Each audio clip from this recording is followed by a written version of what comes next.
সবকিছু যে বাঁধা ছকে চলে না সেটা কিন্তু আবারও প্রমাণ পেলাম।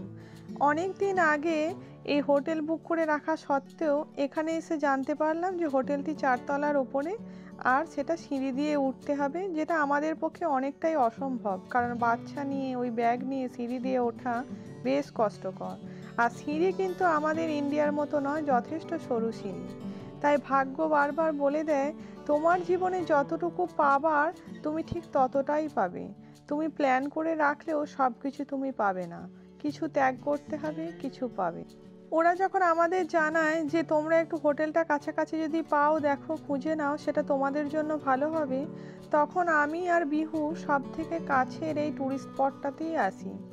এসে দেখি এটা হচ্ছে রাইন নদী, ইউরোপের সেই বিখ্যাত নদী, আর ডুসেলডর্ফ শহরেরও সব থেকে বিখ্যাত নদী। কারণ এই ডুসেলডর্ফ শহরটা তৈরি হয়েছিল এই রাইন নদীর ধারে। আর এই রাইন নদীর উপনদীর নাম অনুসারেই কিন্তু এর নাম ডুসেলডর্ফ। ডুসেল হলো রাইনের উপনদী। আর এই নদীর কাছে দাঁড়ালে অদ্ভুত একটা জীবন ফিরে পাওয়া যায়।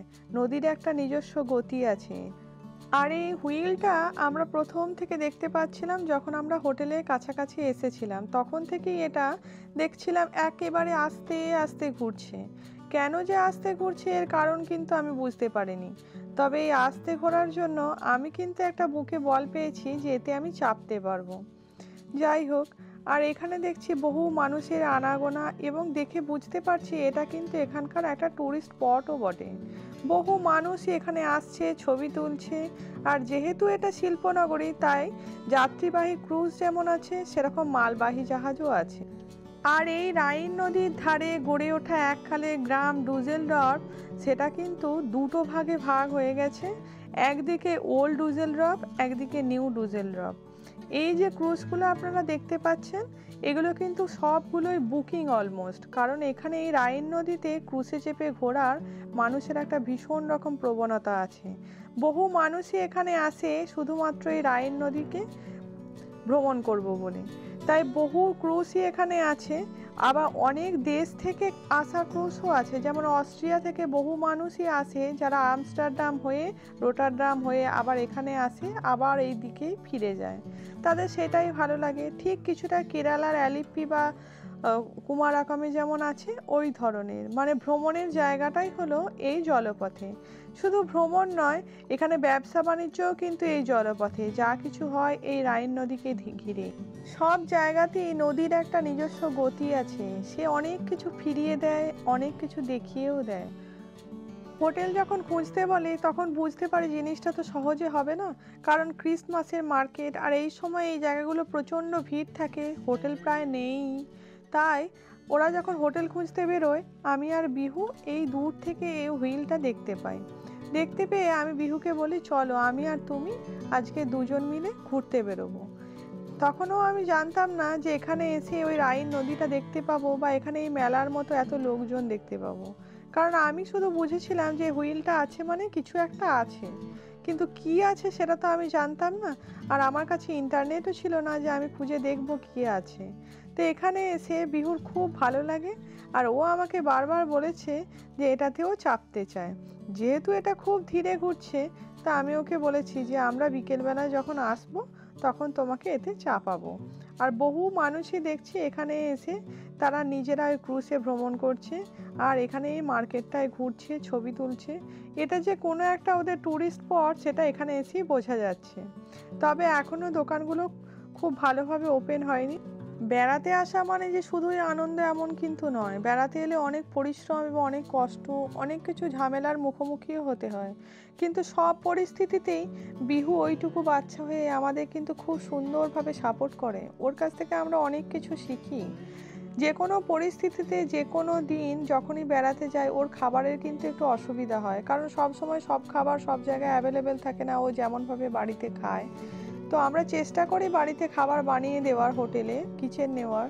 কিন্তু তাহলেও মাঝখানে হয়তো আমরা বাইরে গেছি, সেই টাইমে ভাতের জায়গা ওকে কলা খাইয়ে দেওয়া হচ্ছে। ও কিন্তু কখনো বলে না যে এটা আমি খাবো না মামা, ও ঠিক সেই জিনিসটাই খেয়ে নেয়। আবার কখনো ওর হয়তো ঘুমের টাইম, সেই টাইমটা আমরা বেরিয়ে পড়ছি, ও ঘুমাচ্ছে না, ওর ঘুমের ল্যাক হচ্ছে, ও কিন্তু ঘুম থেকে তুলে দিলেও কখনো বলে না বা কান্নাকাটি করে না যে আমি যাব না, আমি এখন ঘুমাবো। ওকে বলা হয় চলো আমরা বেড়াতে বেরোবো, এবার তুমি অনেক কিছু দেখতে পাবে। ও সঙ্গে সঙ্গে বলে আমাকে রেডি করে দাও, আমাকে জ্যাকেট পরিয়ে দাও, আমি বেরোবো। তো চলুন, এই ভিডিওটা সেদিনের যেদিন আমরা ডুসেলডর্ফ প্রথম দিন ঢুকি এবং ঢুকি এই পরিস্থিতির সম্মুখীন হই। আর এর পরের ভিডিওটা দেখাবো সেটা হলো আমরা যেদিন বেরিয়ে যাব ডুসেলডর্ফ থেকে সেই দিনের ভিডিও। সেই দিনে আপনাদের দেখাবো যে আমরা দুদিন যে হোটেলটিতে ছিলাম সেই হোটেলটার রুমটা কেমন ছিল। ঢুকে লেফট সাইড কিচেন, এখানে একটা ফ্রিজ, এখানে ড্রয়ার, কাটলারি সেট, আর এখানে আছে টিস্যু, ব্রেড এর যা জিনিস আছে সেগুলো ঢুকে দিলাম। এখানে একটা মাইক্রোওয়েভ, ইলেকট্রিক কেটলি, কুকার সব। আর এটা কি জলের ফিল্টার নাকি? ফিল্টার। এখানে এদেরই জিনিসপত্র আছে, এই যে ফাঁকা। আর এখানে চাল ডাল যা কিছু ওদেরই জিনিস, কেউ ছিল। এখানে একটা ইন্ডাকশন আছে, এখানে জিনিসপত্রগুলো আছে।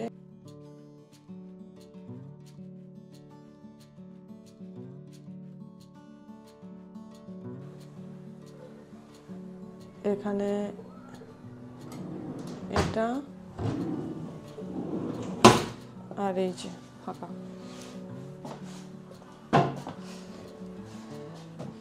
এখানে হচ্ছে সিঙ্ক, আর সিঙ্কের নিচে বাসন ফাসন মাজার জন্য যা কিছু।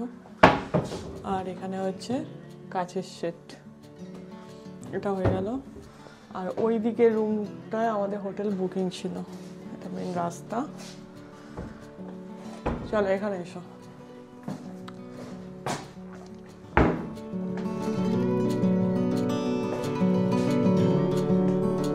এটা একটা রুম,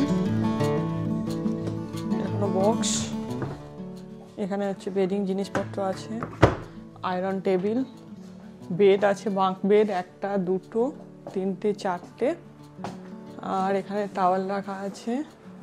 এটা মেন রোড হয়ে গেল।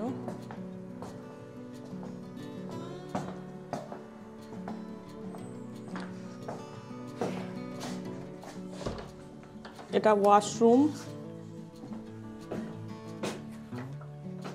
ওয়াশবোর্ড, আর এদিকে হ্যান্ড শাওয়ার সব কিছু আছে।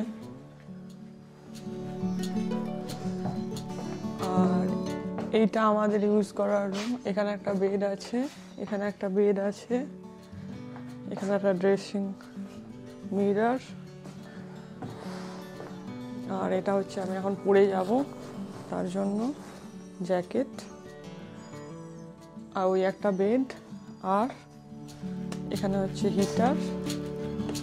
আর যেটা সবথেকে সুন্দর সেটা হচ্ছে এখানকার বারান্দা।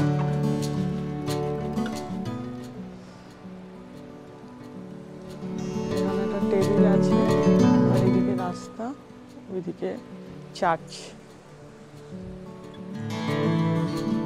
ওটা ওই কালকে গিয়েছিলাম, ওইটাই দেখো, ওইটা ওই যে চার্চ, ওর পরই রাইন রিভার।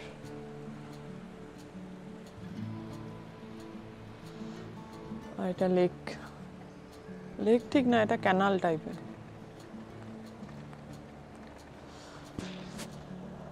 বাস চলো।